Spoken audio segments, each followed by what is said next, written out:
Hi, welcome to the channel. Today is the first day of 14 chapter that is but what if I fail? Let's start. How to succeed even if your roof caves in on you. Almost everyone we have met in the book so far has some kind of failure to success story. In many cases, the story is about a product launch that fell flat, a partnership gone wrong, or the loss of motivation for the wrong project. I tried something and it didn't work out. But then I moved on to something else is a common refrain. All these stories are valid and interesting, but I have never heard a, a rise from the ashes story quite as compelling as that of John T. Unger, a sculpture artist from a small town in Michigan. John's story is a tour de force of failure and fear that turned into resilience and success. As John tells it, the third best thing that ever happened to him was having the roof of his studio collapse from under him while he was standing on it, frantically trying to shovel now shovel snow. The building was completely destroyed and John spent the rest of the Michigan winter alternating between shivering while he worked and warming himself with an illegal unvented kerosene heater.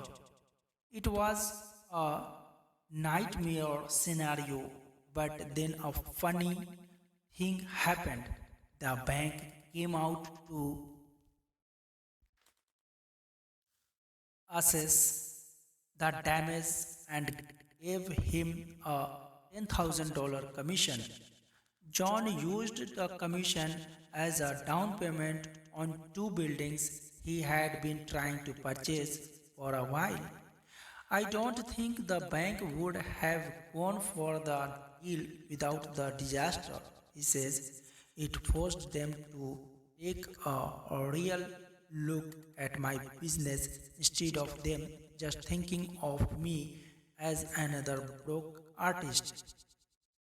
The second best thing that ever happened to John was losing his last day job as a graphic designer during the dot-com crash of 2000.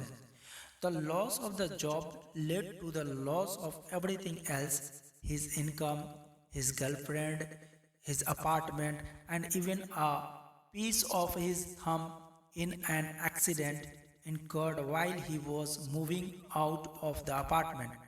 While he was working the day job 7 days a week in 1999, 7 days total in 2000, he also was working as much as 10 hours a day on his art business.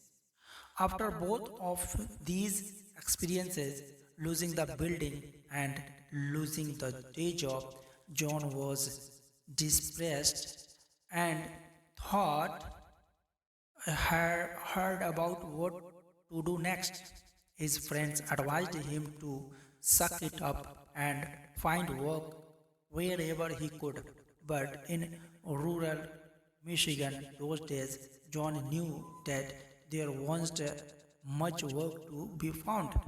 It was now or never, so he stuck with his goal and continued making progress. The best thing that ever happened to John as he tells the story, was a late night disagreement with a crazed cab driver who pulled him into the back room of a diner and held a gun to his head for a full 10 minutes, screaming and threatening to pull the trigger. John finally escaped and walked out into another cold Michigan night, sweating, trembling, and glad to be alive. I get it, John yelled at the sky as he hobbled away. I am just so lucky. You don't really worry about the small thing after that, John says. Now, everything takes on a whole other level of meaning. Unwanted advice and unneeded permission. Much of this book contains various forms of advice, but don't confuse advice of permission. You don't need anyone to give you permission to pursue a dream. If you have been waiting to begin your own $100 startup or anything else, stop waiting and begin. Charlie Obst, a Seattle based designer who left the corporate world to go it alone, said that the best thing he did was learn to ignore advice, even from friends who meant well. My business and the life I lead now would never have happened had I not been obnoxiously stubborn to my own will. He said, the fact is that the majority of people don't own their own business, and a certain percentage of that majority will not be happy or supportive about your existing the 9 to 5 world. While usually well meaning, unsolicited advice from people who think they know better can be unnecessary and distracting. Here's how Charlie Whitey, the founder of a Geneva food tour business, puts it. The biggest lesson I learned was to trust my own judgment. When I started my tour business, I got all sorts of advice from people around me, ranging from why it won't work at all to how things should be run on a day-to-day basis. I had researched it and knew it was a viable idea. So I decided to keep my own counsel and quit asking people what they thought. People who know less about the business than me do not get to make decisions about it. I value input, but now I seek it out from people who have unique perspectives about how I can improve. Sometimes the best advice is none at all. If you know what you need to do, the next step is simply to do it. Stop waiting. Start taking action. What are we afraid of? Toward the end of many follow-up discussions with most of the business owners profiled in the book, I asked about their biggest fears, worries, or concerns. All these people had been successful, earning at least $50,000 a year from their projects. Many were earning much more. But what were they worried about? What kept them up at night? Their concerns fit into two broad areas, external and internal. External concerns tended to relate to money and a changing marketplace. For example, a few businesses had been created to exploit imbalances in technology. These projects can be very profitable for a time, but when the music stops playing, the ride is over. The business that grows primarily from strong Google rankings or good placement in the iTunes store, favored by the gods of Apple, as one person put it, is in danger of losing it all if fortunes change. Scott McMahon, who published the Alaska coupon books, said he was closely watching the online coupon craze, considering ways to update the business to be more digital friendly. The role of competition was mentioned frequently, although in very different ways. Several people said they weren't worried about what other businesses were doing because they found it more productive to keep moving forward with their own original work. Others did worry, especially about building something unique only to see it copied or stolen by a more established company. Marian, Marian Coscone, who makes children's clothing in a small partnership she runs with her cousin, illustrated this concern well. Our biggest fear since the beginning is that our products will be knocked off and our prices will be undercut. We are covered by patents and trademarks, but it still happens from time to time. However, I am a firm believer that if I focus 100% on creating a quality product, we will rise to the top every time. We do not get sidetracked on other projects. We focus on keeping our customers extremely satisfied. There is still a chance that I will walk into Target and see my design on their shelf under another company's name. We are just hoping to have a place in that market so they are truly competing with us and not stealing from us.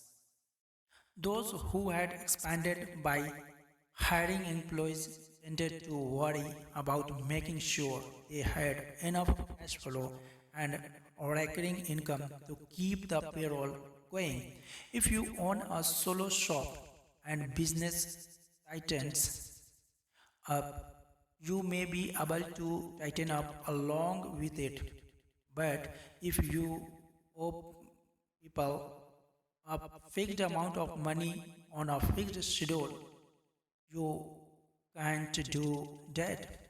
One business produced more than $2 million in annual revenue but earned only $60,000 in net income for the owner, in large part because of the high overhead of employing people and investing in infrastructure. Holly mentioned the Goldilocks principles, the idea that success is found within certain margins and not at the extremes. I want the clients to get a real value out of what we deliver, she said, but not at the expense of our bottom line. And I want the team to have enough work to live well, but not so much work that we are not living. Others worried about faking it or needed to keep the wheels rolling after the initial passion faded away. My biggest fear is that my consulting and writing business becomes mediocre, said Alsen, Elson Stanfield in Colorado. Success seems to be the ability to keep going, keep the doors open, said Lee Williams Deming in Costa Rica. Be careful of letting clients take your business in a direction that makes you hate your job, said Brett Alexander, one half of the husband and wife team running a marketing company in Hastings on Hudson, New York. The further you go down that road, the harder it will be to correct course.